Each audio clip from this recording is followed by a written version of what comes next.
đầu thì mình sẽ làm cái món bánh đa hay là bánh tráng mè. Thì mình chuẩn bị đây là 100g bột năng hay là bột mì tinh. Thì 100g mình lường bằng cái chén nè. Và 200g bột gạo. Bột gạo này thì mình cũng lường bằng chén là một chén dung. 2 phần bột gạo, 1 phần bột năng. Bột gạo này các bạn dùng loại mịn hoặc là loại to đều được hết.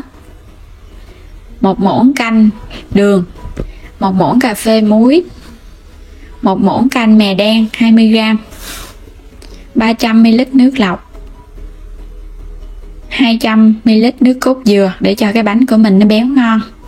Rồi mình cho hết một chén dung bột gạo vô trong thau, nửa chén bột năng hay là bột mì tinh, 1 muỗng cà phê muối để cái bánh của mình nó đậm đà, dặn thêm 1 muỗng canh đường cho nó ngon hơn. Cho hết vào đây 200ml nước cốt dừa. Nước cốt dừa này của mình thì nó béo lắm. Thêm 300ml nước nữa thì mình dùng tổng cộng là 500ml nước. Cả nước lọc và nước cốt dừa luôn. Nếu các bạn không ăn nước cốt dừa thì thay bằng sữa tươi không đường. Mình khuấy cho cái phần bột này nó tan đều. Thì mình sẽ để đây cho bột nó nghỉ. Thì cái thời gian bột nó nở là khoảng từ 1 tiếng cho đến 2 tiếng để bánh nó ngon. Sau khi mình để được 2 tiếng đồng hồ thì bột lúc này nó lắng xuống dưới đó các bạn. Mình sẽ cho hết cái phần mè đen vô đây. Rồi mình sẽ quậy bột lên nè. Nó lắng xuống bột càng lâu thì cái bánh của mình nó càng ngon ha. Nó có cái độ dai và giòn. Quậy đều bột lên. Mình quậy bột xong rồi, bây giờ bắt đầu mình chuẩn bị đi đổ bánh nè. Mình sẽ dùng bằng cái chảo. Để lửa thiệt là nhỏ. Múc bột vô chảo, tráng một lớp đều. Giống như là mình tráng bánh cuốn vậy đó. Mà cái bánh tráng thì nó sẽ có cái độ dày hơn bánh cuốn. Mình tráng cho nó dày lên và nó phủ đều hết cái chảo. Các bạn nhớ để lửa nhỏ.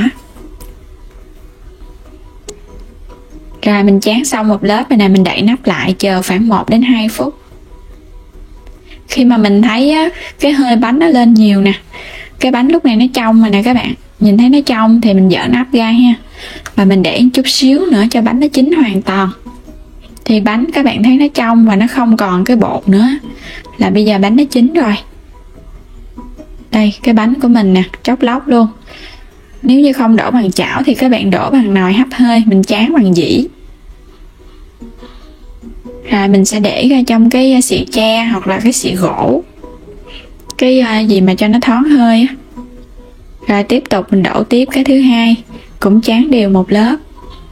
Bánh này nếu đúng thì người ta sẽ tráng bằng cái khuôn vải giống như là bánh cuốn vậy đó, hấp hơi.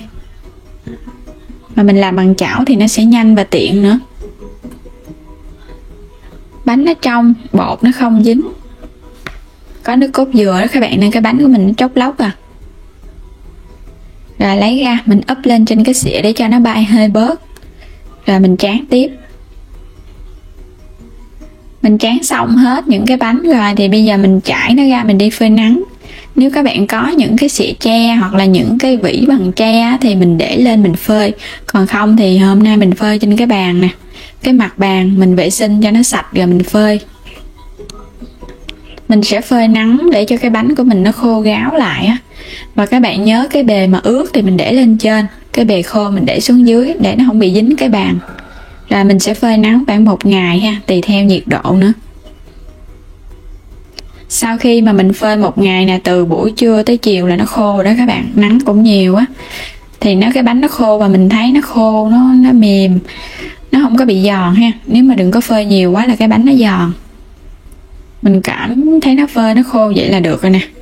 Nếu các bạn để lâu hơn thì mình phơi khô hơn chút. Và có nước cốt dừa thì mình chỉ ăn khoảng vài ngày thôi, không thôi cái bánh của mình nó bị hôi dầu. Có thể để tủ lạnh thì mình ăn được khoảng chừng 10 ngày. Rồi bây giờ mình sẽ đem đi nướng cái bánh này ăn. Mình sẽ nướng bằng bếp ga. Nếu các bạn có than thì đốt than nướng.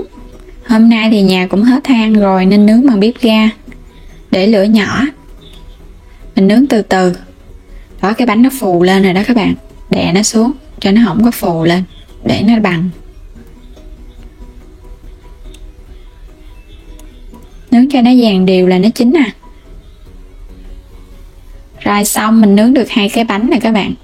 Nướng nó vàng đều vậy là nó chín rồi. Đây bánh của mình, giòn gụm luôn. Giòn gụm luôn á. Có cái mè mè nó nhìn nó đen đen, nhìn rất là hấp dẫn. Đó, cực kỳ giòn luôn ha. Bánh đa mè hay là bánh tráng mè, nước cốt dừa. Bánh này mình nướng mình ăn không vậy nè. Nó giòn. Nó giòn rậu rậu luôn các bạn. Giòn rụm luôn á. Ăn rất là ngon. Hoặc là mình ăn chung với gỏi á, mình ăn cũng ngon nữa. Rồi nếu các bạn có thích bánh tráng mè của mình thì mời các bạn hãy vào bếp để làm thử và thưởng thức nha. Đừng quên đăng ký kênh để ủng hộ mình và chia sẻ video để bạn bè ai cũng biết cái món bánh tráng mè làm thật là dễ dàng với cái chảo chống dính mà thôi. Xin cảm ơn các bạn, xin chào, hẹn gặp lại video tiếp theo.